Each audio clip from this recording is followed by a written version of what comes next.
Hi, thanks for checking out this video, and today we're going to show you how to replace the battery in your Subaru key. How do you know when you need to replace the battery? You'll find either that it just stops working together, or maybe your range is diminished.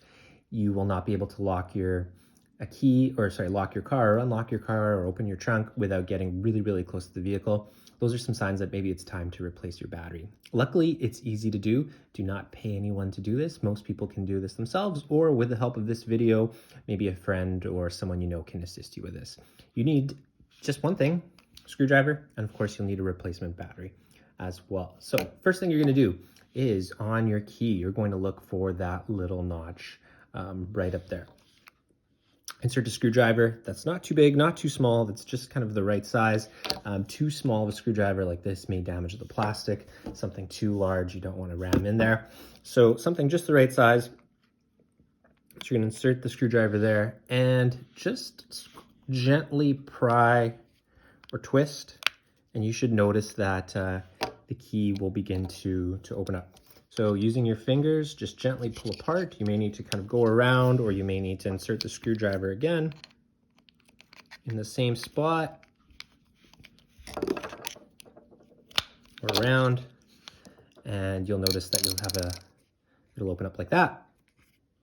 Then just gently push on one of the buttons, and you'll see that another piece comes out like that. The battery's contained in this piece. This has sort of 4 little tabs right there that'll need to be lifted up, and this will need to be pulled apart. So it's kind of an odd shaped item, but I recommend lifting up on 2 tabs at a time, and then sort of separating it gently. So I'm gonna lift up here and up here, and I'm just gonna use my thumb just for a little bit of leverage to sort of open it up, and it's open there. Go to the other side. Again, it's kind of an irregularly shaped object. Don't mind my fingernails here. I'm gonna insert my fingernails there and there, and I'm gonna just kind of work to separate it a little bit here. Okay, so you should have these 2 pieces now. Now, if this piece comes apart, like if this lifts here and these buttons fall out, it's not the end of the world. You can easily put that back together. It just may take you a couple of extra minutes. So if for some reason this piece separates, don't get too frustrated, but you'll have to put that back together like that. And you'll see on this side now that the battery is exposed. Now, if you have a small screwdriver, which is something, you can lift the battery. Now you'll see here that the stock default battery is a Sony CR1620. Now these are available easily in retail stores, also online on websites like Amazon. So you're gonna discard that.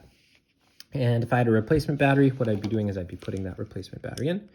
And just remember that the labeling or the numbers usually are on the other side.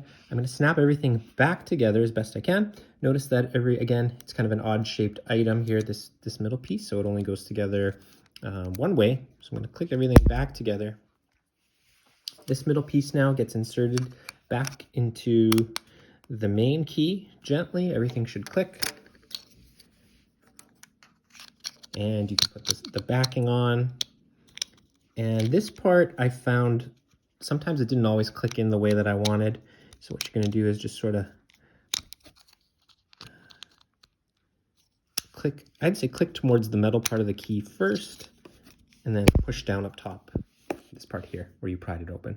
So there you go. You've got a replacement battery in there. It should give you a little bit more range. It won't die on you. Again, don't pay someone to do this yourself. If you need to see those steps again, we'll have that looped here for you so you can see that one more time. Thank you and good luck.